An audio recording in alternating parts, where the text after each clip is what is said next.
during the veneration, Jesus is really present. So during the veneration, talk to him and ask him anything you want. Because if what you're asking for is not against his will, he will give it to you. Because nothing is impossible with the Lord. Nothing is impossible with the Lord.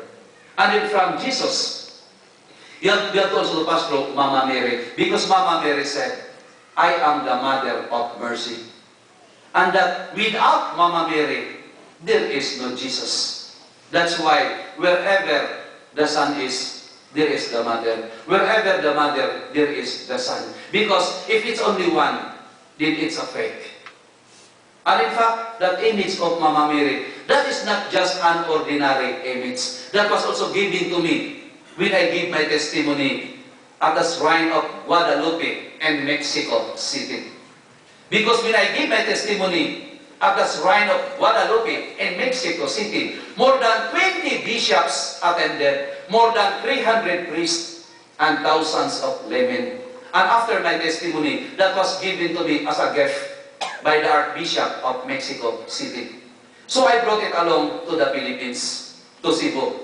Because before, whenever I have a testimony, I have only the Divine Mercy with me. Before, whenever I have a testimony, I have only the Divine Mercy with me. Until one day, when I put the Divine Mercy inside his bag, I heard somebody saying, how about me?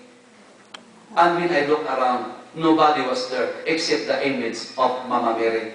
So it came to my mind that maybe she want to go with us. So we brought her along. And also sometimes we are in a hurry.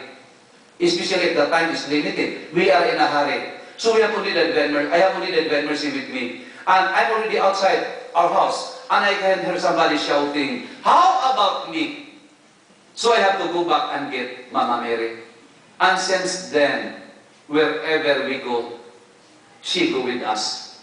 And in fact, last year, we were in Japan twice last year.